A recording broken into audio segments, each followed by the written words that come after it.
नमस्कार, जय हिंद। पिछले कुछ दिनों में इजराइल ईरान युद्ध हो या फिर भारत पाकिस्तान में ही कॉन्फ्लिक्ट क्यों ना रहा हो या फिर सीरिया में तख्ता पलट हो गया हो, इन सारे विषयों में एक कॉम्प्लिकेटेड वर्ल्ड ऑर्डर जैसी स्थिति उभरती है और हर व्यक्ति जानना चाहता है। यूपीएससी के हिसाब से तो बहुत ही इंपॉर्टेंट सेशन होने जा रहा है और इन सारी बातों पर पक्ष रखने के लिए आज हमारे पॉडकास्ट में हमारे साथ रहेंगे major general A K. Chaturvedi sir. Welcome sir, retired sir. आते हैं मिडिल ये शुरू से ही सर बड़ा मतलब एक तरह से ऐसा क्षेत्र रहा है, कॉम्प्लिकेटेड कहें या फिर ये कहें कि जिसके कारण जो है समस्याएं जन्म लेती हैं। एक Arnold Toynbee sir political thinker थे, उन्होंने एक बार कहा कि West Asia, rise of West Asia is more dangerous than nuclear bomb. 20वीं सेंचुरी के शुरू से अगर देखें, वॉलफोर्ड डिक्लेरेशन से जब इजराइल को बसाने की बात की, तो सर यहां से देखें और इजराइल हमास हुआ तो ये एक ऐसा कॉन्फ्लिक्ट था, लोगों को पता था और एक एक एक आइडिया बनाने में, पक्ष बनाने में क्लियर थे। लेकिन इस बार सर ईरान का डायरेक्ट, क्योंकि सर बॉर्डर मिलता नहीं, 1000 किलोमीटर दूर है ईरान और इजराइल। ये ठीक है सर, लड़ाई बड़ी स्पष्ट है, एक्सिस्टेंस को ही ईरान नहीं मानता, उसके कट्टरपंथी और रिलीजियस रीजन भी हैं। लेकिन सर इस तरह ईरान का डायरेक्ट वार करना, इजराइल का वार करना, उस पर अमेरिका का भी आकर उसके नतांज और फोर्दों पर अटैक करना, ये सब चीजें जो दिखता है सर, तो प्रश्न पहला जो समझना चाहते हैं सब लोग, ये और कॉम्प्लिकेशंस को बढ़ा गया या किसी सोल्यूशन की ओर गया? इसमें अगेन जो लोग इतिहास से नहीं सीखते हैं वो उसको रिपीट करते। सर जब तक 53 में क्या हुआ, ईरान में मुसादेक की गवर्नमेंट, मोहम्मद मुसादेक की गवर्नमेंट को CIA ने गिरवा दिया, उनके वजह में शाह रजा पहलवी आ गए। वो अमेरिकन के साथ थे, वो उनका अपना सोचना था कि हम ईरान को मॉडर्न बनाना चाहते हैं, जो है पर्दा हटाओ, बेनेट से लोगों के बुरके हटा दिए, जो भी हुआ। तो जब तक 79 का रिवॉल्यूशन नहीं हुआ था, तब तक ईरान जो था वो अमेरिका के साथ था, क्योंकि ईरान अमेरिका के साथ था तो इजराइल ईरान के साथ था। अभी जहां ये हुआ कि उसमें दो लड़ाइयां साइमल्टेनियसली शुरू हुई 79 के बाद। एक थी ईरान वर्सेस अमेरिका, कि हमारा जो इस्लामिक आइडेंटिटी है उसको आप हटा नहीं सकते हो। तो वो एक ईरान और अमेरिका की लड़ाई थी, जिसमें अमेरिका ईरान दो अलग अलग पक्षों में आ गए। ऑब्वियसली इजराइल कभी भी ईरान के साथ उस हालत में नहीं होगा, और वो कहाँ जाएगा? अमेरिका के साथ जाएगा। दूसरी लड़ाई इस्लामिक वर्ल्ड के अंदर थी। तुर्की कहता है जी एर्डोगन के आने के बाद कि जी मैं ही मालिक हूं, मैं ही तो आखिरी पुराना खलीफा हूं। सऊदी कहता है कि जी दो बड़ी मस्जिदें तो मेरे पास हैं और सबसे ज्यादा ऑयल मेरे पास है, तो असली मालिक तो मैं हूं। ईरान कहता है वेट अ मिनट। तो ईरान के विंग पहले कहां काटे गए थे? जब इराक में जहां सदाम हुसैन जो बनने लगे secular, that was secular government. And लेकिन जो 52% है वो शिया पॉपुलेशन, अलबाइट है वो भी शिया है, लेबनान है वो भी शिया है। तो ये एक जो थी, ये जब तक ये ईरान से ये काटोगे नहीं शिया बेल्ट को, और ये यहाँ ईरान से आगे भी निकलती है। बाय द वे मजार शरीफ वाला इलाका जो अफगानिस्तान का वो भी शिया है, वहां से हजारा तक शिया। तो ये जो नॉर्थ ऑफ अफगानिस्तान है वो भी उनके साथ। अभी लाइन को छोटा करने के लिए प्रयास शुरू हुआ है। तो जो इनकी इस अपना इस्लामिक वर्ल्ड की लड़ाई शुरू हुई, उसमें तो अलग अलग आने लगे। All said and done, Iran इतना छोटा मोटा नहीं। दूसरा ये, इसको कहते हैं कि सिविलाइजेशन स्टेट। आज वो मुस्लिम है, लेकिन उनकी जो हिस्ट्री है वो प्री इस्लामिक देश से है। तो ये जो है, मतलब किसी भी देश की बहुत बड़ी ताकत है। चाइना ने उस ताकत को अपने आप दबाने की कोशिश की ड्यूरिंग कल्चरल रिवॉल्यूशन, बट आपने देखा होगा शारदा पहली के टाइम में सडनली वो जेरेक्सिस और साइरस की बात करने लगे थे, क्योंकि जो उनके प्रीडिसेसर थे इस्लाम के पहले। तो ये जो आने लगा, तो ये इससे क्या होता है, एक सेंस ऑफ प्राइड आता है उसमें, कम्युनिटी में। तो ये जो कोशिश कर रहे थे कि इन्होंने क्या किया कि क्यों न्यूक्लियर वेपन वो चाहते थे। पहली चीज तो ये है कि न्यूक्लियर वेपन क्यों चाहते थे। न्यूक्लियर एनर्जी वो चाहते थे क्योंकि अगर आपके पास न्यूक्लियर पावर है, then you are treated differently. हालांकि 1968 में तो शारदा पहलवी थे and they joined NPT, but इन्होंने जो बनाना शुरू किया, और जब इराक में इजराइल ने उनको तोड़ दिया, तो ये जो थे, ये अगर न्यूक्लियर पावर बन जाते हैं तो किसका नुकसान होता है, बाकियों का हो बाद में होगा, पहले नुकसान होगा जितने जीसीसी कंट्री। ये चीज ईरान इन पे इलाके का दादा बन जाएगा, तो वो ये नहीं चाहते। इसमें अब्दुल कादिर खान का रोल, पाकिस्तान का रोल है कि उन्होंने उनको स्मगल करा दी nuclear energy and all this thing. तो इसलिए ईरान का क्या था, जो पहला सवाल कि क्यों खिलाफ है, तो वो इस वजह से। दूसरा उनका एक कनेक्शन जो था, ये एक सीरिया की वजह से था। तो आपको याद होगा पिछले साल के दिसंबर 24 में सीरिया में तख्ता पलट हुआ। अब जो रिजीम आई है वो प्रो अमेरिकन, तो ईरान का वहां इन्फ्लुएंस कम हो गया। फिर इसराइल ने एक एक करके उनके जितने जो नॉन स्टेट एक्टर्स थे, हिजबुल्लाह को खत्म किया, हमास भी न्यूट्रलाइज हो गया, हूती एक बचा। हूती डायरेक्टली इनको इतना इन्फ्लुएंस नहीं कर सकता, लेकिन उसको भी अमेरिका ने काफी कुछ काबू में येमेन में कर रखा है। तो ईरान का जो है इस वक्त जो है सबसे बड़ी चीज, वो कहता है कि भाई हमारा, और जो फोर्दो है, नदांस है, इस्फहान है, बुशायर है, ऐसे उनके बहुत सारे हैं, अलग अलग तरीके से उन्होंने बड़ा चालाकी से काम किया है, और उसमें सोवियत यूनियन का भी सपोर्ट रहा है काफी सब्सटेंशियली। न्यूक्लियर पावर के लिए भी यूज हो सकता है, क्योंकि आपको 90% जो उसकी इन्रिचमेंट चाहिए, अभी भी ईरान जो है उसके पास है, लेकिन फिसाइल मटेरियल 15 से 20 बम बनाने का, लेकिन मेरे ख्याल 90% है कि नहीं। अमेरिकन तो कह रहे हैं, लेकिन मेरे हिसाब से कहीं 60% के आसपास जो IAEA वगैरह का है, क्योंकि आपको दूसरी गवाह को भी मानना चाहिए। वही आपकी इंटेलिजेंस की तो असली, तो वहां से आपको इंटेलिजेंस आ रही है, जब वो कहती है कि नहीं है वो अभी तक न्यूक्लियर की कैपेबिलिटी। आज की हिंदुस्तान टाइम का कि ट्रम्प कह रहा है कि नहीं जी हम नहीं मानते, तो भाई प्रेसिडेंट ऑफ यूनाइटेड स्टेट्स के पास और कौन सा सोर्स ऑफ इंफॉर्मेशन है? सही बात। अगर उनकी इंटेलिजेंस एजेंसी की हेड कह रही है कि नहीं उसकी अभी नहीं है, तो इस तरह से वो क्या करना चाहते थे, ईरान को एक एक करके हटाने वाली बात है। डिफीट इन डिटेल ये कहलाता है कि आप एक दुश्मन को एक बार में आप खत्म करो। तो अच्छा, ईरान भी जो है उसने कहा कि हम जो, क्योंकि वो इस्लामिस्ट वर्ल्ड का लीडर बनना चाहता था, तो उसने कहा इसराइल को नहीं आने देंगे ना। इसराइल का नेम टू फेम क्या है कि वो कहते हैं कि भाई उनकी तो सर्वाइवल की लड़ाई है। वो कहते हैं हमें 2000 साल पहले हमें ये लात मार के भगाया, ये बट ये हमारा होमलैंड है, इसलिए हम यहाँ बैठे। 2000 साल से पैलेस्टीनियन वहां पे थे, आप उनको कैसे कह सकते थे तुम भाग जाओ यहाँ से? भाई तुम भी तो, मैं अगर दिल्ली में रहने लगा, एक जनरेशन पहले मेरे अगर पिताजी आए, उनसे पहले एक जनरेशन, 2 जनरेशन रहने लगा, तो चाहे मैं बिहारी हूँ चाहे तमिल हूँ, मैं तो दिल्ली वाला हो गया ना। कल को कोई आगे बोले दिल्ली वाला कि नहीं जी आप तो दिल्ली के हो ही नहीं, आप तो इतनी तमिल हो, आप इतनी बिहारी हो, आप इतने पंजाबी, भागो इधर से। ऐसा कहाँ होता है?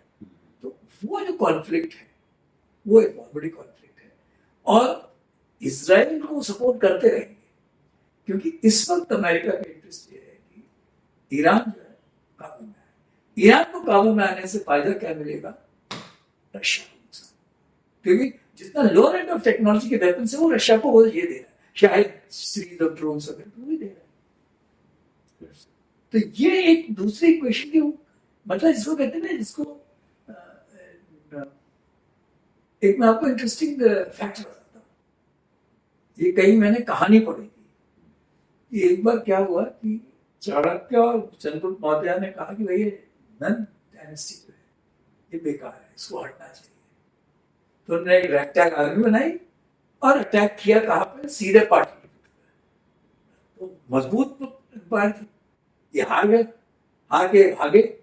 जब भागे तो एक जगह, एक रात को कहीं एक झोपड़ी में छुप गए। वो झोपड़ी में बुढ़िया थे, उसके कुछ बच्चे थे, तो वो अपना रोटी बना रही थी और फुल्का बनता था, वो नीचे दे देते, बच्चे उठा लेते थे। एक जैसे फुल्का गिरा, वो लड़के ने उसको उठाने की कोशिश की, उसका हाथ जल गया। तो बुढ़िया ने कहा कि तुम चाणक्य क्यों बन रहे हो? चाणक्य और चंद्रगुप्त दौर के कान खड़े हुए कि ये क्या हो, उनका ये ऐसा आप क्यों कह रही? कहते हैं देखो, सबसे गर्म हिस्सा रोटी में कौन सा होता है? बीच वाला हिस्सा होता है। किसी राज्य में सबसे मजबूत क्या होता है? राजधानी होती है। तो सिर्फ चाणक्य ने राजधानी पर अटैक किया तो हारेगा ही, उसकी कौन सी ऐसी ताकत है? Then he went back to कहाँ? तक्षशिला, एंड वहां से उन्होंने शुरू किया। सेम थिंग माओ डे, लॉन्ग मार्च उनका ऐसे ही था। पहले तो उन्होंने कोशिश किया, उसमें communist lost to Kuomintangs, then they went back to north, and वहां से धीमे धीमे करके आए। By the time they reached Kuomintang, then lost. तो ये जो है, ये ईरान को निबलिंग हो रही है, उसके पूरे सपोर्ट बेस को कैसे कैसे खत्म किया जाए। हूटी हिजबुल्लाह खत्म हो गया, हमास खत्म हो गया, इफेक्टिव तो नहीं है। सीरिया हाथ से निकल गया, इराक हाथ में नहीं। तो इसका मतलब सर, जो ये अभी जो घटना हुई अभी ईरान पर, जो अटैक इजराइल ने किया और उसके बाद जो चला, तो भले ही आज सर, आज पेपर में ये भी आया था कि आईए संसद में, ईरान की संसद ने आईए से बाहर होने का निर्णय लिया है। एनपीटी, आईए एक ही बात है। अच्छा, यहाँ पर मैं एक चीज क्लियर कर दूं कि एनपीटी एक न्यूक्लियर नॉन प्रोलिफरेशन ट्रीटी है, 1968 में लाई गई, 1970 से लागू हुई। इसमें यही हुआ कि भाई 70 से पहले जिन लोगों ने न्यूक्लियर वेपन बना लिए हैं वो हैव स्टेट होंगे, और उसके बाद जो है कोई और नहीं बनाएगा जिससे प्रोलिफरेट ना हो, तो वो हैव नॉट हो जाएगा। और यहाँ पर 5 वही P5 देश, अमेरिका, ब्रिटेन, फ्रांस, रशिया और चाइना, 5 देश मान लिए गए। उसके बाद इस ट्रीटी पर इंडिया, पाकिस्तान, इजराइल, इन 3 ने साइन नहीं किया, और एक नॉर्थ कोरिया था जिसने पहले साइन किया था, 2003 में इसे ऑप्ट आउट हो गया है। 4 ही हैं, और सूडान एक नया देश है, दक्षिण सूडान, उसने साइन नहीं किया। कुल मिला के 5 देश है सर। तो यहाँ पर बेसिक चीज ये है कि आपके मन में आएगा, भारत की बहुत क्लियर कट पॉलिसी है कि भाई ये डिस्क्रिमिनेटरी, सर ये दुनिया को है और है, घोषणा पेपर स्टेटमेंट है, India will never join because it is discriminatory. Yes, कि भाई अभी तो 5 के पास और बाकी के पास क्यों ना हो। पाकिस्तान फिल्म दीवार की तरह कहता है कि जाओ पहले उसका साइन लेकर आओ, उसकी विदेश नीति है सर कि भारत करेगा तो हम करेंगे। इजराइल एग्जिस्टेंस का मतलब है। अब यहाँ पर बात आती है कि ईरान डिक्लेयर भी नहीं किया उसने, मैं न्यूक्लियर, वो डिक्लेयर भी नहीं किया। तो यहाँ पर देखिए 2 पक्ष आते हैं। एक सबसे जो प्रश्न पूछा था इसी में शामिल है, एक तो ये कि जिन लोगों को लगेगा ईरान के पीछे ये पड़े क्यों, तो याद रखिएगा ईरान एनपीटी का सिग्नेटरी स्टेट है, और एनपीटी पे साइन करने के बाद भी वो न्यूक्लियर बॉम्ब बनाने के प्रयास में था, जैसा अमेरिका या आईएईए की सो कॉल्ड रिपोर्ट कहती है। तो इसलिए पहले सबको पता होना चाहिए कि क्यों ईरान को ये वेस्टर्न कंट्री इस तरह घेर रहा है। अब यही पे बात सर, आपने जो इजराइल वाली बात की कि सर ये मुद्दा फिर इजराइल पे क्यों नहीं, ईरान को तो घेरा जा रहा है, फिर एनपीटी है, इजराइल ने ठीक एनपीटी पे साइन नहीं किया, लेकिन क्या ये दबाव जो बाकी देश वेस्टर्न ईरान पे, इजराइल पे क्यों नहीं डालते कि भाई तुम भी साइन कर दे? क्यों करेगा वो? कहता है कि भाई मेरे तो एक्जिस्टेंशियल क्राइसिस है, मैं तो अपने हाथ कटा लूंगा जिस दिन मेरे पास। यूक्रेन ने किया ना, उन्होंने अपने न्यूक्लियर एसेट्स सरेंडर कर दिए। पहले उनके पास न्यूक्लियर एसेट्स थे सर, जब हुई बात तो उन्होंने कहा कि भाई तुम न्यूक्लियर एसेट्स अपने सरेंडर कर दो। इसका मतलब सर सीधा ये कहा जाए कि अस्तित्व की बात है, एग्जिस्टेंस की बात है। इजराइल जानता है चारों तरफ एनिमी नेशन, और दूसरा अमेरिका का वो कहा जाए कि कैट्स पॉ है, वो अमेरिका उसको कभी नीचे जाने दे ही नहीं सकता। तो इसलिए जो वहां बैठा हुआ है इजराइल में, वो ये कह रहा है नहीं जी, इजराइल को तो हम इग्नोर कर देते हैं, लेकिन अगर ईरान के पास आ गया तो ये अमेरिकन इंटरेस्ट के लिए खतरा हो सकता है। एंड वो वहीं पे जिसको कहा जाए कि जो छोटे छोटे खाड़ी के देश हैं ये अमेरिका से दबने बंद हो जाएंगे तो ईरान से भी दबने लगेंगे। हाँ, क्योंकि वो चाहे कटार हो, बहरीन हो, यमन हो, ये सब से भी डरने लगेंगे। तो इसलिए वो ईरान में वो आने दे ही नहीं सकता है कि भाई हथियार। और इसमें वही नहीं, मैं आपको बताऊं, एक बार मुझे किसी से बात करने का मौका मिला था जीसीसी में। उन्होंने तो यहां तक बोला था, जीसीसी का जो विचार था कि भाई ईरान के पास न्यूक्लियर हथियार नहीं होना चाहिए, हम इसके लिए जो प्रयास है हम करने को तैयार हैं। इसके लिए जो आर्थिक मदद चाहिए, जो हमसे जो चाहिए हम सबको देने को तैयार है, लेकिन ईरान का हथियार नहीं बनना चाहिए। तो जीसीसी वाले वो सब डरे हुए हैं ना। सही बात है, अगर वो आ जाएगा तो दादा बन जाएगा उस क्षेत्र का। तो बात ये भी समझने लायक है कि केवल इजराइल, अमेरिका और यूरोपीय देश ही नहीं, खुद जो पास के गल्फ कंट्री हैं, जीसीसी जो गल्फ कोऑपरेशन काउंसिल है, उसके सदस्य भी नहीं चाहते कि ईरान के पास आए। सर, इसी मुद्दे पर थोड़ी अमेरिका की बात की जाए। सर हेनरी किसिंजर का जैसा आपने नाम लिया, और इस समय जो हालात दिख रहा है भारत के साथ जो हुआ पाकिस्तान के समय, वो स्टेटमेंट बड़ा सर सोशल मीडिया पे बड़ा छाया था कि to be an enemy of US is dangerous but to be friend of US is fatal. तो ये तो सर दिखता भी है उसका कौन दोस्त है, कब किसके साथ रहे ना रहे। तो क्या अमेरिका पे जिस तरह हम पिछले 2000 के बाद 2020 तक सर हमारी, चाहे हम स्ट्रेटेजिक पार्टनरशिप में देखें, चाहे हम इस तरह की इकोनॉमिक पार्टनरशिप में देखें, ट्रेड में देखें, साइंस एंड टेक्नोलॉजी, सर हम बेका तक चले गए, लेमोवा किया, कॉमकासा किया, बेका किया, ST1 में उसके शामिल हो गए, और यहाँ तक कि सर स्पेस प्रोग्राम में निसार जैसा सैटेलाइट इन्होंने साथ की। तो क्या सर दोस्त बनना भारत की एक रणनीति को मैं इसमें दो चीजें ऐड करना चाहूंगा। नंबर एक, जो अमेरिकन पॉलिसी है वो सिंपल है कि national interest are permanent, not friends. Friends are not permanent, national interest are permanent. तो वो अपने नेशनल इंटरेस्ट पे काम करते रहते हैं। एक उनको मालूम, उनका जो सपोर्ट भी बहुत स्ट्रॉन्ग रहा है P5 PI वाला जो है, 5 कंट्रीज हैं, यूके, ऑस्ट्रेलिया, न्यूजीलैंड, कनाडा और यूएसए, तो ये उनके साथ है। तो उनको क्योंकि वो वाइट सुप्रीमेसी की बात करते हैं तो इसलिए वो उसमें हो साथ है। दूसरा एक हेजिंग है। हेजिंग कैसे होती है? इंटरडिपेंडेंस होती है। अगर हम लोग ये सिचुएशन अमेरिका के साथ जिस देश की भी क्रिएट जो हो जाएगी कि उसकी डिपेंडेंस अमेरिका की उस पर होगी, वो उसे सुनेगा। मैं आपको 2 एग्जाम्पल, इजराइल कैट्सपा तो है ही है, उसको मालूम है कि अगर बाकी सब अनरिलायबल है, लेकिन इजराइल उसके साथ हमेशा खड़ा रहेगा, क्योंकि मिडिल ईस्ट में अगर वो इसके साथ नहीं खड़ा हुआ इजराइल तो उसका अस्तित्व भी खतरे में पड़ा। तो इसलिए बेस सपोर्ट बेस सब जरूर अमेरिका ही देता है। दूसरा, आप देखिए पिछले ट्रम्प के टेन्योर में उसने क्या किया था। और दूसरा, जो इसमें सोवियत, जो इसमें इजराइल के साथ है, जो उनकी अमेरिकन इकोनॉमी में है, ज्यूस का बहुत बड़ा हाथ है। तो वो छोटे लोग, मतलब नंबर कम है, लेकिन उनकी जो है फाइनेंशियल मसल इतनी स्ट्रांग है यूएस में कि उनको इग्नोर आप नहीं कर सकते। तो ये इजराइल की उनकी जो इंटरडिपेंडेंस है। आप देखिए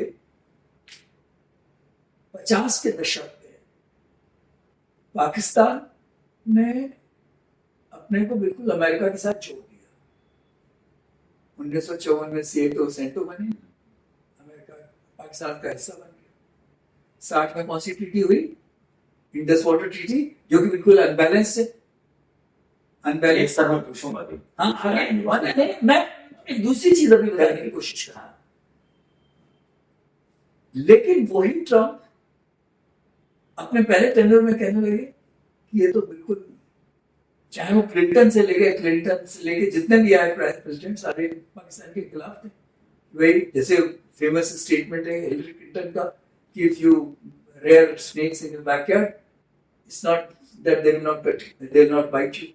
तो वो अमेरिकन उसके खिलाफ थे, क्योंकि उनके डैनियल पर्शर को मारा था, वो तो अमेरिकन थे।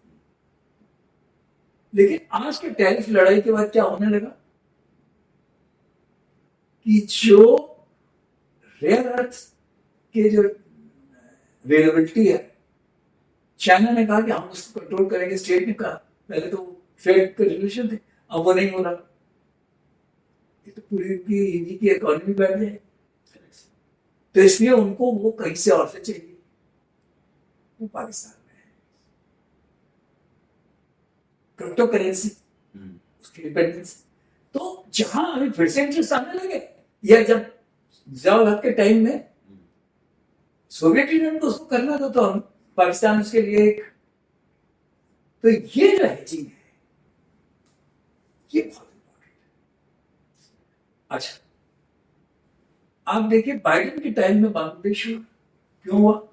क्योंकि बाइडेन की पॉलिसी ज्यादा ओवर ए पीरियड टाइम हो गई कि जो इंडो पैसिफिक छोड़ करके वो यूरोप पे कॉन्सेंट्रेट करने लगा, कि उसको लगा कि यूक्रेन बहुत इंपॉर्टेंट मुद्दा हुआ। तो इसमें जिसमें कि चाइना रशिया का साथ दे सकता है, तो उन्होंने कहा रशिया को डाउन करने के लिए बांग्लादेश करा दिया, कि वो सेंट मार्टिन आइलैंड या क्रिश्चियन स्टेट या लटर पटर जो भी आप, जब ये फिर से आए, हम लोगों को लगा कि बाइडेन एंड ट्रम्प यही बोल रहे थे कि जी हम तो इंडो पैसिफिक पे ज्यादा दूर, क्योंकि वो चाइना ने कह रखा है 2027 तक हम इसको ताइवान के साथ मिला लेंगे अपने साथ। लेकिन ताइवान को तभी मिला सकता है जबकि एलएसी, क्योंकि अगर अमेरिका उसके ऊपर वो पावरफुल हो जाएगा, अगर उसका, अमेरिका क्या चाहता है, एलएसी एक्टिव, उसके लिए इंडिया की उसको जरूरत है। तो इस वक्त जो राइट नाउ पाकिस्तान है उसके साथ, उसके अपने इंटरेस्ट है, इसलिए इंडिया पाकिस्तान में वो एक हाइफनेट करने लगा। इतने दिनों से हाइफनेट नहीं था, लेकिन आज वो हाइफनेट करने लगा। Both are great countries and I told them that we'll do lots of trade if you don't fight. It's a very patronizing statement of Trump, but the fact of the matter is he tried to. तो ये जो जब तक आप अपनी interdependence create नहीं करोगे, आपकी इंपॉर्टेंस रेलेवेंस नहीं बढ़ेगी। तो ये एक बहुत जरूरी चीज है किसी भी रिलेशनशिप में। सर, आपने एक जो प्रश्न लाया, इसके कारण मैं एक ऑपरेशन सिंदूर की भी चर्चा करूंगा। कोई शक नहीं सर, मैं उसमें नहीं जाऊंगा कि ऑपरेशन सिंदूर कितना सक्सेस, कितना फेल हो, क्योंकि जो हमें पाना था, जो हमारे ऑफिशियल्स सबने कहा है, उससे काफी हद तक लोग कन्विंस हैं कि हमने बेसेस जो है डिस्ट्रॉय कर दिए और टेररिस्ट बेस मुरीद के और बहावलपुर वहां तक पहुंच गए। ये प्रश्न जो सर अभी आपने एक शब्द यूज किया है, तो सर बहुत दिनों तक 80-90s तक ऐसा चलता था, लेकिन भारत जैसे जैसे ग्रो करने लगा और सभी ग्रुप में शामिल होने लगा, यहाँ G7 के भी स्पेशल उसमें बुलाया जाता है हमारे प्राइम मिनिस्टर को, तो सर डिहाइड्रेट हो गया था, मतलब, और होना भी चाहिए सर। अगर हम पाकिस्तान से कंपटीशन करेंगे, अगर इंडिया पाक को साथ देखा जाएगा तो सिर्फ आपको शुरू में नहीं बुला रहा, नहीं बुला रहा, लेकिन वो बाकी 6 ने बोला कि नहीं इसको बुलाओ, इसके बगैर नहीं, क्योंकि वो इम्पोर्टेंट है। एग्जैक्टली सर, वो इम्पोर्टेंट सर उसी पे आते हैं कि हमने सर बड़ी अपनी पोटेंशियलिटी से उसको डिहाइड्रेट किया था, और अच्छा था, क्योंकि अगर हमें लड़ना है बराबरी करेंगे तो चीन से करें, पाकिस्तान से करेंगे। लेकिन सर इस ऑपरेशन सिंदूर के बाद इस ट्रम्प ने जो आपने बोला था कि फिर से रिहाइफनेट में कौन, फिर से इंडो पाक दोनों को साथ लेके, इससे हमारी पोजीशन ऑपरेशन सिंदूर के बाद खासकर, और ट्रम्प की इस पॉलिसी में जैसे रिहाइफनेशन होने लगा इंडो पाक को लेकर, सर ऐसा नहीं होता कि हमारे साथ थोड़ा गलत हो रहा है, अन्याय हो रहा है? नहीं, मैं फिलोसॉफिकल हूँ, ये जो है ये अमेरिका वो करेगा जो उसके इंटरेस्ट में है, ओके, हमें वो करना चाहिए जो हमारे इंटरेस्ट में है। हम लोग अपने को वो एक उर्दू में एक बहुत बढ़िया शेर है इकबाल का, खुद ही को कर बुलंद इतना कि हर तकदीर से पहले खुदा बंदे से पूछे तेरी रजा क्या है। अगर हम अपने को इस हालत में ले आए कि अमेरिका कहे जी भाई साहब आपके बगैर तो हमारा काम ही नहीं चल रहा, और कब नहीं चलेगा, जबकि आज नहीं कल उसको मैं आपको दो छोटे छोटे एग्जाम्पल देता हूँ कैसे उसको आपने चाबी दी और उसका फर्क पड़ा। जब उसने बोला कि स्ट्रैटेजिक ऑटोनॉमी में, उनको जैक सुलिवन ने पिछली बार बोला था यू कांट स्ट्रेच इट, जब हम लोग ट्रेड ऑयल खरीद रहे थे, रशिया से। लेकिन इवन यूरोप आपके साथ था उसमें। हाँ, so, ये हैचिंग हो रही है। यूरोप ने कहा कि भाई साहब आपका महंगा वाला ऑयल खरीदने और गैस खरीदने के बजाय अगर रशिया से इंडिया के थ्रू आ रहा तो इंडिया ने उसमें पैसे बना लिए। हमने ऑयल खरीदा बेचा, बट अमेरिका को अच्छा नहीं लगा क्योंकि हमने उनकी बात नहीं सुनी। उन्होंने कहा टेंशन, उन्होंने कहा नहीं सुनते। अगली चीज क्या हुई कि जब आपका उन्होंने एक बोला कि भाई लॉजिस्टिक इश्यू है जी, आपको 404 नहीं देगी। हम लोग को एक चीज बिल्कुल याद रखना चाहिए, अमेरिकन कंपनी से जो भी ट्रेड का होता है इट इज कॉल्ड एफएमएस, वो गवर्नमेंट के थ्रू होता है। आपका जो लॉजिस्टिक इश्यू 3 साल से आपके तेजस फोर्स ने पीछे कर दिया। इंडिया ने क्या किया, चाइना से दोस्ती बनाई, डेप्सा और डेपचॉक को सॉल्व कर लिया। चाइना ने कहा जी हम डेपचॉक से हट जाते हैं, हम डेपचॉक से हट जाते हैं। अब जैसे जो 2000 के पहले वाली थी अप्रैल वाली, वो सिचुएशन रिस्टोर हो गई। अभी मैं घबराया, उन्होंने अगले दिन कह दिया G404 हम आपको देंगे। अब जी कह रहा है कि हम G404 ही नहीं देंगे, हम आपको G414 देंगे, उसका अगला वेरिएंट भी देंगे,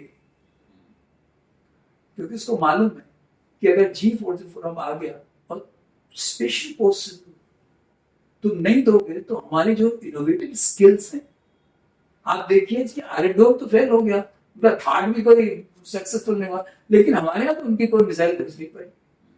जो हम लोगों ने किया है, हम लोगों ने अपना ही ढंग से सोचा और हम इसके लिए तैयारी बहुत पहले से कर रहे थे। कारगिल से हमने शुरू कर दिया, तो उनको लगा वही चीज जो सबसे पहले मैंने आपको बताया था, ग्रे कंप्यूटर वाली, तब से तो वो जो इंडस्ट्री है वो उनके अभी पीछे पड़ने लगी है। तो ये चीज जो है, जो इंडिया का है, इंडिया को अपनी सिचुएशन इतनी मजबूत करनी पड़ेगी इकोनॉमिकली, स्ट्रेटजी, इसमें हमारे इंटरनल फॉल्ट-लाइन का भी फर्क पड़ता है। वो डीप स्टेट आपके अंदर वो इंटरनल फॉल्ट-लाइन आपकी जो है उनको उजागर करने की कोशिश करेगी। हिंदू मुस्लिम, गरीब अमीर, तमिल नॉर्थ इंडियन, पानीपुरी वाला versus Tamilian, what not and what not, कि साउथ की ग्रो कर रहा है, नॉर्थ नहीं ग्रो कर रहा, व्हाई शुड बी कैरी, दुनिया भर की ये सारी चीजें जो हैं उनके अमेरिकन डीप स्टेट कोशिश करती रही है। आपको इन सब पे बहुत ही, जिसको कहते हैं कि बहुत डेक्स्टरली, और जिससे कहा जाए वही अगेन मैं पहले जो बोलूं तो डार डार हम पार बहुत हम लोग उस पर आएंगे तभी हो सकता। ये चीज, ये सब में बड़ी अच्छी बात बताई कि जो सोशल मीडिया में और बाकी चीजें आ रही हैं, देखिए कितनी बेहतरीन बात है और हम सबको पता होना चाहिए कि ये बहुत सारे डिफरेंसेस जानबूझ के कराए जाते हैं। और ये डीप स्टेट है यूएसए, बहुत इंपॉर्टेंट, वो जानबूझकर आपकी यूनिटी को तोड़ना चाहेगा, वो कभी नहीं बताना चाहेगा कि भारत इतना मजबूती से हो रहा है, इतना बढ़िया रिटेलिएट। हम लोग जहाँ शुरू किया था, एक जो है सुपर पावर वो अपनी जगह बैठे रहना चाहिए, दूसरी जो एक्स सुपर पावर वो कहती मैं अभी भी हूँ भाई, अभी मैं मरा नहीं हूँ, मेरे पास अभी न्यूक्लियर वेपन, तीसरा कहना जी मैं आजकल इकोनॉमिकली स्ट्रॉन्ग, चौथा कह रहा है भाई साहब मेरा भी पोटेंशियल है, वो इग्नोर मत करो, तो मैं हूं ना भारत। तो इसलिए और इसी संदर्भ में सर जो आपसे चर्चा हो रही थी, इसीलिए वो राफेल को मार गिराना, प्रोपेगेंडा आएगा, हम लोग को इसमें नहीं पड़ना चाहिए था। और एक तरह से किसी भी लड़ाई में आपको मालूम है 71 में कौन कितने जहाज गिरे थे भारतवर्ष, किसी को मालूम नहीं, किसी को मालूम है कि यूक्रेन में कितने रशियन जहाज गिरे, पर यहाँ हम लोग खड़े हो जाते हैं उसको, हम लोग कह रहे हैं कि ये बताओ कितने रफाल गिरे। तो हमें सही करना चाहिए। We are playing into the hands of those who are not for India. I will not say they are enemy of India, but they are not for India. तो इन सब बातों पे सभी अभिव्यक्ति की आजादी के नाम पर और ये सारी चीजें हमारे कॉन्स्टिट्यूशन जो 15 की है उसमें जो अभिव्यक्ति की आजादी है उसमें भी रिस्ट्रिक्शन है, युक्त निर्बंधन बोलते हैं सब हिंदी में, तो होना चाहिए। और हम लोगों को आपस अपने आप देखिए जब 9/11 हुआ, आज उसके बाद बहुत सी चीजें निकल के दूसरी आ रही हैं, लेकिन क्या जब 9/11 हुआ तो कोई अमेरिका में किसी ने अमेरिकन गवर्नमेंट के अगेंस्ट बोला? कुछ नहीं बोला। नहीं सर, मुझे भी लगता है, और ये इस पॉडकास्ट में आपसे चर्चा होते वक्त क्योंकि आपका अनुभव खुद इतना ज्यादा है, और ये बात बड़ी होनी चाहिए कि हम क्या पूछ रहे हैं, इसका एक लेवल होता है, वो किसको हार्म कर रहा है देखा जाना चाहिए। जैसा कि हमारे खुद संविधान में अगर एक मैं आपको और उदाहरण बहुत मजेदार देता हूँ। जहां आपके अब जैसे हरदीप सिंह पुरी का एक स्टेटमेंट आया है कि 20 गयानास के बराबर जो है निकोबार में ऑयल एंड गैस। हाँ, ना जैसे ही आया अभी उसका इंटरेस्ट, यूएस का इंटरेस्ट इसमें है, बे ऑफ बंगाल एंड एंडमान सी में। अभी इसको कैसे वो करेगा? आपकी लाइन को छोटा करने के लिए उसको बांग्लादेश की लाइन में बढ़ाना पड़ेगा। तो ये बहुत सारी चीजें हैं जो होती हैं, जो पर्दे के पीछे होती हैं, जो हम लोगों को पता नहीं चलती हैं। तो हम लोगों को बहुत सी चीजों में चुप रहना चाहिए। अच्छा, एक सर और जो ऑपरेशन सिंदूर बात है, इसी तरह से एक बात लोगों ने जाननी चाहिए, और एक सर यूपीएससी इस फिल्म भी जानना चाहता है।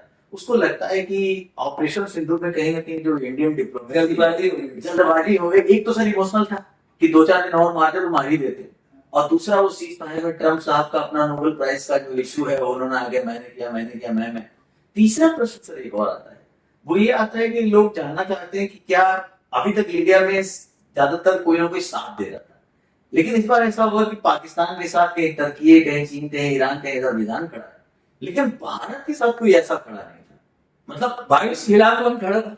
कोई नहीं, लेकिन साथ नहीं था sir. This is what I am saying. ना आज क्या आपको जरूरत है? आप इतने खुद मुख्तार होते जा रहे हो कि आपको जरूरत ही नहीं है। आपने जो सिंदूर किया, अमेरिका, रशिया, कुछ भी हो, आपने कहा नूर का, मैं ये कहूं कि आपको मुझे ठोकना है, मैं यहां हाथ मार सकता हूं।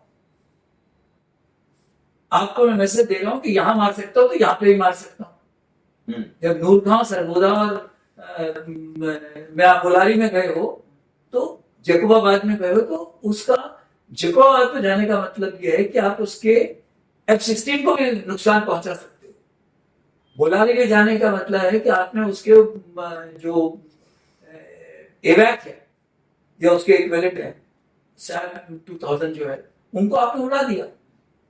नूरखां में जाने का मतलब है कि आप GHQ में भी जा सकते हो, उसके न्यूक्लियर एसेट्स को भी खत्म कर सकते हो। सरगोदा में आप किराना हिल तक जा सकते हो। आपने एक मैसेज कर दिया, किसी की आपको जरूरत पड़ी, आपने मैसेज कर दिया। तो हमारे साथ कोई है, आप देखिए, वही जब बिलावल गए उसके बाद यूएस में, तो उनकी इज्जत हुई या बेइज्जती हुई? बेइज्जती। बट शशि थरूर की तो बेइज्जती हुई। जब वो यूएस गए तो जेडी राइस्टन से बात की। तो मेरे कहने का मतलब ये है कि हम लोगों को we must get out of this mindset of a small country. Correct sir. We have to have confidence that we are big in an important country. You cannot ignore me. 140 crore का देश है ये, जहाँ की परचेसिंग पावर अगर हर कोई भी ₹1 का माल भी खरीदता है तो 140 करोड़ का हिसाब किताब हो जाता है। करेक्ट सर, बहुत बढ़िया। तो आप क्या चाइना आपको इग्नोर कर सकता है? क्या अमेरिका आपको इग्नोर कर सकता है? नहीं कर सकता। वेस्ट कर सकता है? नहीं कर सकता। क्यों? यूके जो कल तक आपके खिलाफ था, सडनली आपके साथ उसने FTA क्यों साइन कर लिया? क्योंकि उनकी economy because of Ukraine war, पूरी यूरोप की इकोनॉमी बैक्स रही है, इसलिए वो लोग EU भी आपसे तैयार है। मोस्ट सर, हो सकता है लास्ट ऑफ 25 में कुछ बातें ऐसी पता चले कि मतलब हम FTA हो जाए। तो ये जो है, आपको अपने अंदर कॉन्फिडेंस आना पड़ेगा कि जी हम, हमारे साथ कोई नहीं खड़ा, हमारे खिलाफ भी कोई नहीं खड़ा होगा। बहुत अमेरिका ने भी तो आपके खिलाफ कोई स्टेटमेंट दी नहीं, वो तरक्की अजरबैजान और बोल सकते हैं। भाई, अजरबैजान की क्या औकात है? अजरबैजान आपके खिलाफ क्यों हुआ? क्योंकि आपने आर्मीनिया को सपोर्ट कर रहे हैं। Correct sir. हमारे तो जो अच्छा, ये जो कंट्रीज हैं, इन्होंने कब आपका साथ दिया? 71 में UNSC में किसने आपके खिलाफ वोट किया? ईरान तक के आपके खिलाफ वोट किया। मुझे किसी ने नहीं वोट किया आपके खिलाफ, तो वोट नहीं किया। तो ये कहना कि सर हमारे मतलब, मैंने जो प्रश्न किया, ये हमारे खिलाफ कौन था? कोई नहीं था। अगर हमारे साथ नहीं था तो हमारे साथ की जरूरत क्या है? अगर मैं खुद मुख्तार हूँ, मेरे में इतनी ताकत है कि मैं यहाँ से मुखर्जी नगर मेट्रो स्टेशन तक जा सकता हूँ, तो मुझे आपकी आपकी जरूरत तो नहीं है। आपकी आपकी जरूरत तब पड़ेगी जबकि मैं लड़की हूँ और मैं मुझे लग रहा है कि रास्ते में कोई मुझे उठा लेगा, तब मुझे आपकी जरूरत है। तो मजबूत हूँ। अब ये बात बहुत क्लियर होनी चाहिए, क्योंकि अगर लगता है पहली चीज कि भारत पाकिस्तान उसमें अगर ठीक है भारत के साथ नहीं आया कोई, तो विरोध भी किसी ने नहीं किया, दूसरा का पहला पॉइंट है। दूसरा क्या, कोलंबिया पाकिस्तान ने क्या किया, स्टेटमेंट चेंज किया। किसने? कोलंबिया हाँ, जब गए वहां पे हमारा डेलीगेशन गया, उन्होंने अपना स्टेटमेंट जो पहले दिया था उसको बदल दिया। हाँ, क्योंकि उनको हमारे एक एरिया जिसमें हम अभी भी बहुत मजबूत नहीं है, और वो एक जिसको कहते हैं कि नॉइजी डेमोक्रेसी का असर है कि हमारे अपनी वॉइसेस बहुत, तो हमारा जो इंफॉर्मेशन वॉरफेयर वाला है वो उसमें हम कमजोर है। पाकिस्तान ने manage to sell to their idea कि हम जो है पाकिस्तान वो इससे में लड़ाई अपनी जीत मान रहे हैं कि हम पाकिस्तान इंडिया से हारे हैं। ऐसा बहुत वहां तो सोशल मीडिया प्रोपेगेंडा वार में, लेकिन शहबाज शरीफ ने क्या स्टेटमेंट दिया कि भाई हम लोग कह रहे थे फजर की नमाज के बाद हम जो है अटैक करेंगे, तो 2:30 बजे मनीर साहब ने हमको फोन किया कि नहीं हम कुछ नहीं कर सकते, हमारे सारे एयरफील्ड तो डिस्ट्रॉय हो गए, तो हमें कोई चॉइस ही नहीं है कि हम माने सीज़फायर। तो देखिए एक चीज बड़ी स्पष्ट होनी चाहिए, जो लोग अब आपसे ये पूछते हैं कि ऑपरेशन सिंदूर और उसके बाद जो है भारत का साथ किसी और देश ने क्यों नहीं दिया, तो उनसे पूछिए कि ये मत पूछिए कि किसने नहीं दिया, ये पूछिए कि किसने विरोध किया, ये आपको पूछना चाहिए। और दूसरी बात, क्या भारत अब पाकिस्तान के लिए, पाकिस्तान जैसे देश के लिए भी किसी का साथ चाहिए क्या भारत को? क्या हम भारत को वही 1970 का भारत देखते हैं? आज हम बहुत आगे हैं। अगर हमारे साथ चाइना अमेरिका कम्पीट करने की बात कर रहा है, तो पाकिस्तान के लिए हमें किसी सहयोग की जरूरत चाहिए। दूसरा बिंदु, तीसरा बिंदु, युद्ध में ऐसा होता भी नहीं है डायरेक्ट कि कोई आपके साथ आकर खड़ा हो जाए। और जिस तरह से वारफेयर चला, दुनिया ने 2 दिनों में ही भारत की ताकत देखी है। हमें इस तरह से इस परसेप्शन को, इस भावना को लेना है और इसी तरह बात करनी है। किसी तरह भी हम, जैसा सर ने एक बात, एक इसमें और चीज में जोड़ दें। हाँ। जो लोग बार बार सवाल करते हैं, अरे 2 दिन और होता तो हम यस सर, तो क्या ये हमारा एम था? किसी भी लड़ाई, किसी भी कॉन्फ्लिक्ट में जो सबसे बड़ी चीज होती है, 2 चीजें होती है कि आपके ऑब्जेक्टिव क्या है और कॉन्फ्लिक्ट रिजोल्यूशन आप कैसे करोगे। अटल जी ने पराक्रम के टाइम पे उनसे किसी ने पूछा कि जी हम लोग क्यों नहीं, हमारे साथ उन्होंने इतना बड़ा किया, हम क्यों नहीं जा रहे हैं? तो उन्होंने कहा ये तो ठीक है कि हम लड़ाई शुरू कर सकते, मैं सोच रहा हूँ लड़ाई को खत्म कैसे करूंगा। तो आप देखिए यूक्रेन रशिया वॉर चली जा रही है, हमास आइडिया वॉर चली जा रही है, ईरान वॉर का कोई एंड नहीं दिख रहा। इंडिया एक अकेला कंट्री है कि हमने कहा कि हम टेररिस्ट इंफ्रास्ट्रक्चर डिस्ट्रॉय करेंगे, कर दिया, अगले दिन हमारे फॉरेन सेक्रेटरी ने बोला हमारी तरफ से लड़ाई खत्म हो गई। लेकिन उसने 7 और 8 की रात को जो उसने किचिड़ बिचिड़ की, ड्रोन भेज रहा है, ये भेज रहा है, एक मिसाइल उसने दिल्ली के लिए भी भेज दी जो कि सिरसा में गिरा दी गई। 9 तारीख को हमने उनका जो भी उनकी ताकत हो सकती थी उसको डिस्ट्रॉय कर दिया। हमने कहा जी आपने कोशिश की, उसके पहले हम खत्म कर, हमारी तरफ से लड़ाई नहीं, तो इसलिए जहां उन्होंने बोला कि हमें सीज़फायर चाहिए, ठीक है, हम कौन सा कह रहे हैं कि हम आपसे लड़ाई करना चाहते हैं। तो ये जो कॉन्फ्लिक्ट रिजोल्यूशन है, ये तो I think we must be very proud of this thing that we have been able to achieve it. No other country has been able to do it. लेकिन सर हमें लगता है, जैसे आपने बहुत अच्छा एक शब्द बोला, नॉइजी डेमोक्रेसी, हुआ सर ये कि शायद इमोशनल हम लोग ज्यादा हो गए और लगा कि ये लगातार मसला जो भी पैदा हो शुरू से भारत पाकिस्तान सुनता रहा है, लोगों ने इसे पीओके तक से जोड़ लिया था कि एक अच्छा मौका है, मार मार के और पीओके ले लिया जाए। अब मेरा उसमें एक और प्रश्न है, अभिनंदन जब वहां पे उनका जहाज गिरा था पीओके में, तो लोकल्स ने कैसे उनको ट्रीट किया? तो ये कहना कि आज की तारीख में वो पूरी तरह से हमारे पाकिस्तान के खिलाफ, हो सकता है आज की तारीख में पीओके, गिलगित बाल्टिस्तान ये पाकिस्तान के खिलाफ हो, बट क्या वो इंडिया के फेवर में है? हमको वो एक सिचुएशन लानी है।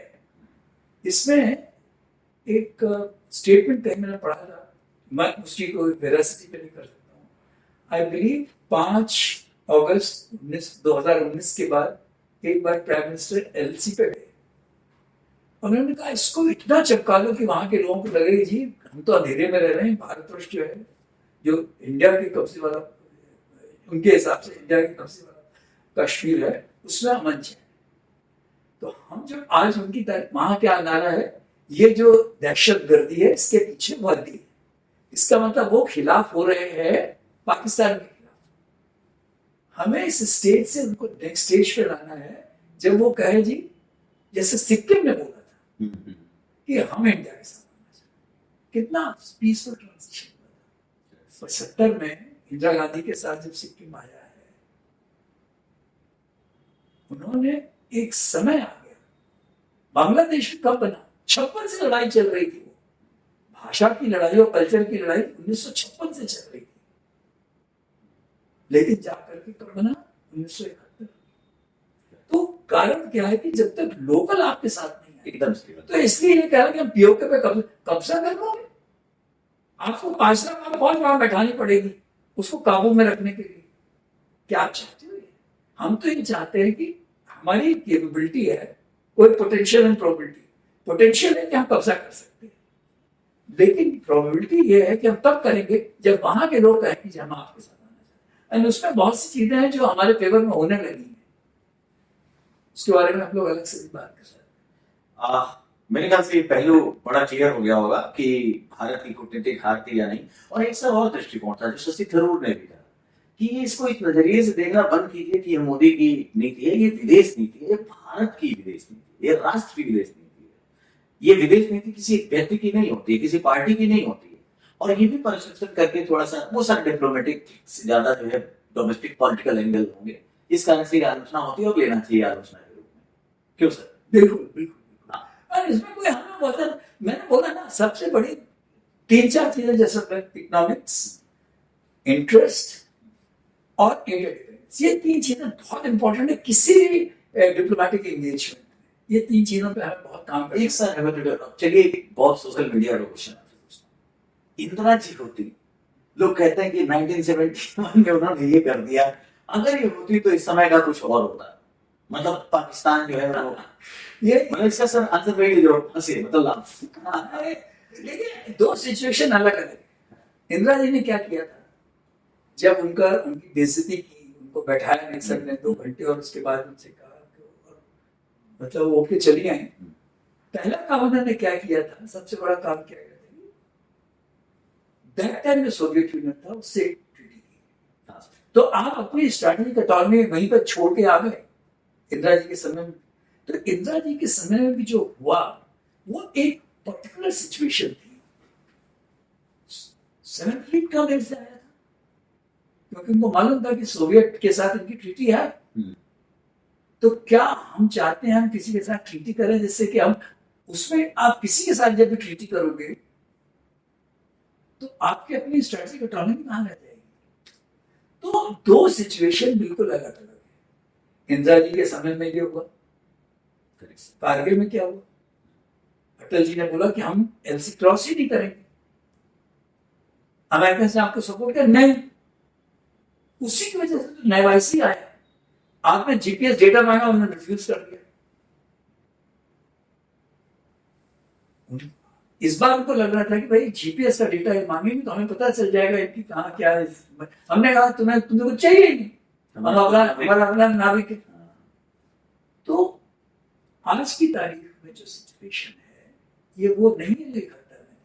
ये सब बहुत ही अनप्रोफेशनल सी बातें हैं कि ऐसे तो अच्छा, एक बार महाभारत के समय में तो छोटी फौज थी पांडवों की, उन्होंने कौरवों को ठोक दिया क्योंकि वो अर्जुन बड़ा नहीं। अरे नहीं भाई, ऐसा नहीं था, कुछ और इक्वेशंस थी। श्री राम ने अगर रावण को हराया था तो कुछ और इक्वेशंस थी। क्या सेकेंड वर्ल्ड वॉर में जबकि बिल्कुल मॉस्को के नजदीक पहुंच गए थे हिटलर की फौज, वहां से पीछे भगाया गया था, कुछ और इक्वेशंस थी। तो ये 2 सिचुएशंस को कि इंदिरा जी होती तो ये कर देती। अच्छा, समय बहुत बदल गया, अब टेक्नोलॉजी बदल गई। जाके थोड़ी मार करना, हमने यहीं बैठे बैठे मारेगा भाई, जाने की जरूरत थोड़ी है, फॉर्स स्टैंड बनाता है। आपको बहुत सारे प्रश्नों के जवाब मिल गए होंगे, और आप जब इस वीडियो को देखेंगे यूट्यूब पे, तो जो भी प्रश्न हो या कहीं कोई क्वेश्चन रह गया हो तो वहां क्वेश्चन पूछिएगा, मैं सर के साथ रहूंगा और उसका तुरंत आपको रिप्लाई देने का प्रयास किया जाएगा। और इस तरह की कड़ी को हम लोग आगे भी बढ़ाएंगे। फिर से मैं आप सबके साथ ये बोलते हुए कि नमस्कार, जय हिंद, विदा लेते हैं।